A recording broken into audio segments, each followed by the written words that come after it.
Society of International Law. This Sunday marks the 75th anniversary of the Universal Declaration of Human Rights. More information on the Declaration at asil.org/rights. He found that there were 74 fights, 34 assaults on staff, 23 suicide attempts, 15 fires, and 1 sexual harassment allegation. Last year, the death rate was the highest it's been in 25 years, and city officials are now calling for an investigation into claims Molina hid violence from the Monitor. And this is all playing out as Molina is moving to this new position at City Hall. And conditions at the jails on Rikers have been a real concern for New Yorkers and beyond who have been through them or those with loved ones locked up there. And we should know that most people at Rikers have not been convicted of a crime and they're awaiting trial. What can a commissioner actually do to help alleviate some of those ongoing issues there?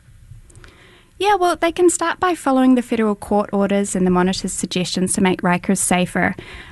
Things like making sure doors lock, people are in their cells when they should be, officers not using excessive force, and making sure that officers are responding to emergencies in a timely fashion. Jesse, we have just a few minutes left here, a few seconds actually. We understand that there's a hearing underway and the federal receiver may take over this jail. What would happen to the new commissioner if that happened? So if this happened, there would still be a Department of Correction commissioner. She'd be in charge of making sure detainees are fed, have visitation, just keeping the lights on, basically, is what attorneys say. WNYC's Jesse Edwards. Jesse, thank you for breaking this down for us. Thanks, Michael. WNYC supporters include Netflix presenting Maestro. Bradley Cooper directs and stars as conductor-composer Leonard Bernstein, and the love story chronicling his lifelong relationship with actress-wife Felicia, played by Carey Mulligan. Awards eligible. Sponsoring WNYC means reaching hundreds of thousands of engaged and discerning listeners who've made our shows part of their daily routine. Find more on sharing your business message with WNYC's unique audience at wnyc.org/sponsorship.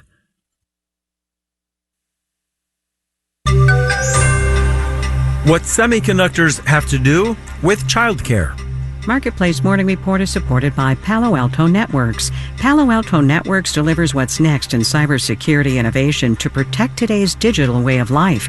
Learn more at paloaltonetworks.com.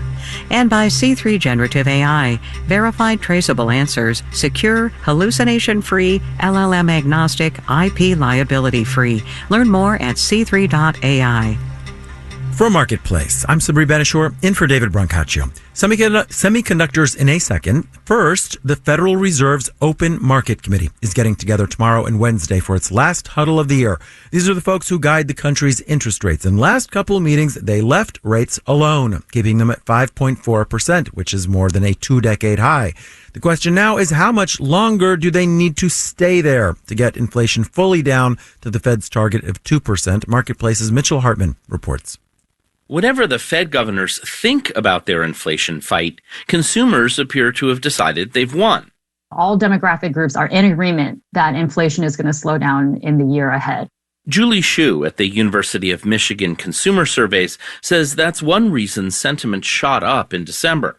Another reason can be seen in the strong November jobs report. Consumers feel fairly confident about the growth of their incomes over the next year. That's one of the big reasons why consumer spending has remained so robust. All of which could alarm the Fed, which worries bigger paychecks and more spending might actually spark an inflation rebound, says Quincy Crosby at LPL Financial. With consumer sentiment climbing higher, the wages inching up ever so slightly, and the unemployment rate coming down, the Fed may add a little bit more hawkishness into its statement. Still, Crosby says no one expects the Fed to hike rates again at this week's meeting. I'm Mitchell Hartman for Marketplace. Argentina officially has a new president. Libertarian Javier Milei was sworn into office on Sunday. In his inauguration speech, he doubled down on some of his radical plans to overhaul the country's economy, but was silent on others. Marketplace's Kristen Schwab has more. Milei has made extreme promises to tackle the economic crisis in Argentina, where 40% of people live in poverty and inflation is nearing 150%. He says to turn the economy around, things are going to get worse before they get better. In his speech, he doubled down on his plan to cut public spending by 15% of the country's GDP, while acknowledging it would impact employment. Milei made plenty of other extreme promises during his campaign that were notably not mentioned in his speech. He campaigned on getting rid of Argentina's central bank. He also said he wants to change the country's currency from the peso to the dollar, a tactic some say would get rid of inflation and others say would mean forfeiting monetary policy. These plans appear to have been put on the back burner. Milei is expected to announce a package of economic measures early this week. He's likely to face opposition from Argentina's Congress, where his party is the minority. I'm Kristen Schwab for Marketplace. All right, let's do the numbers. Dow, S&P, and NASDAQ futures are all down in the 1 to 0.2% range, with Dow futures down 14 points. And in one of the biggest contracts in sports history, Shohei Ohtani is moving from the LA Angels to the Dodgers for $700 million over 10 years. That's 62% more than the previous record and more than the entire payrolls of Baltimore and Oakland. Marketplace Morning Report is supported by Odoo, focused on providing all-in-one open-source business management software with fully integrated applications for every business need. More at odoo.com.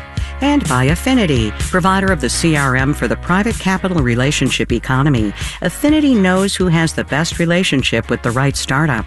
Affinity.co/marketplace. The U.S. is in the middle of a major push to convince semiconductor companies to build new chip manufacturing plants here in the U.S. But tucked within that project is an effort to promote childcare. Any application asking for $150 million or more in CHIPS Act funding is required to include a childcare plan for its workers and contractors. As that money starts to flow, Marketplace's Stephanie Hughes looks at how access to childcare is a problem for many companies, not just computer chip makers, and how one business is trying to solve it.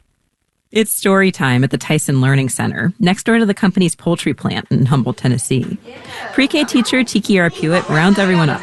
I need all of my friends to have a seat on their bottoms, please. Let me see you do crisscross applesauce. Pewitt works for KinderCare, the company Tyson hired to run this center.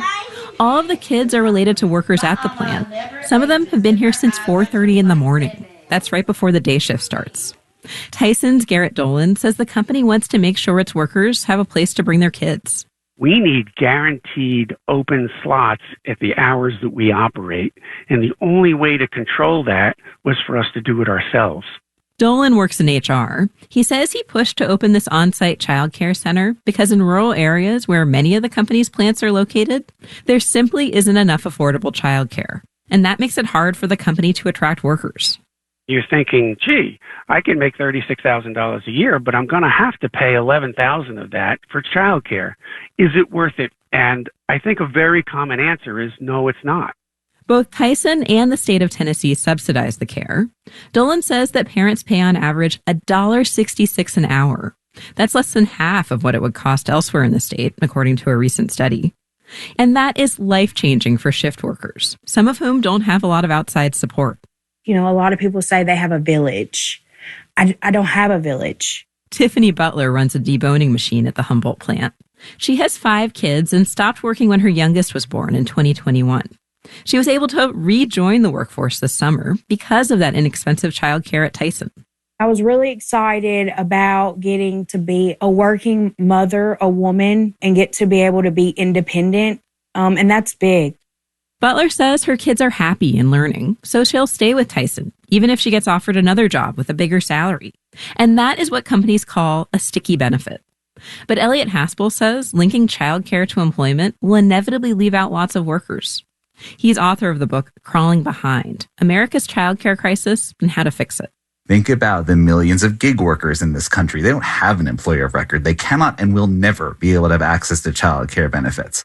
The Tyson program's a pilot. The company's Garrett Dolan says he's hoping to see an increase in worker retention and an intangible benefit, a boost to the company's reputation.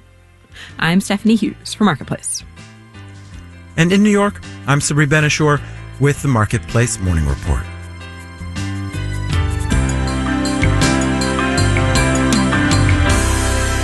From APM, American Public Media.